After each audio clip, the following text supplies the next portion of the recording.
আজকে আমরা চালতা মাখা খাবো, তার জন্য আমরা গাছ থেকে মাটিতে উঠে পড়ি। মাটিতে উঠে আমরা কিছু চালতা পেরে উপরে নিয়ে আসি। উপরে নিয়ে আসার পর আমরা তার চুলার কাছে নিয়ে যাই।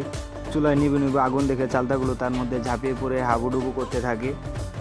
চালতাগুলো আমরা চুলা থেকে উঠিয়ে নেই, তারপর চাইনিজ কুড়াল দিয়ে চালতাগুলোকে আলাদা করতে থাকি।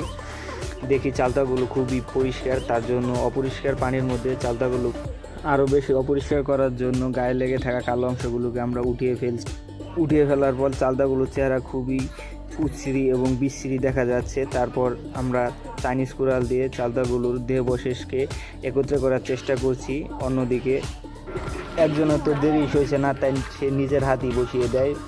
মালদ্বীপের সমুদ্রপাড় থেকে আনা কিছু গোলাপি ও সাদা বালু ও উগান্ডা থেকে আনা কিছু কাঁচামরিচ একত্রে করে আমরা গামলার মধ্যে ঢেলে দিতে থাকি। গামলার মধ্যে ঢালার পর আমরা মঙ্গল গ্রহ থেকে আনা কিছু সাদা মাটি আমরা পাত্র থেকে নিয়ে মরিচের সাথে মারামারি লাগিয়ে দেই। অন্যদিকে ফিলিপিন থেকে আনা কিছু বালু আরও অ্যাড করে দেই। তারপর আমরা চালতাগুলোকে মরিচ ও সাদা বালুর সাথে কষিয়ে ঝাঁকাতে থাকি। তারপর আমরা টেস্ট করি, দেখি খুবই বিশ্রী অসাধারণ। কেমন লাগলো সিয়াম?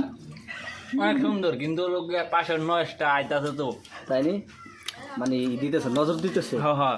আচ্ছা তুমি তাড়াতাড়ি করে খাও, কেউ যেন নজর না দিতে পারে।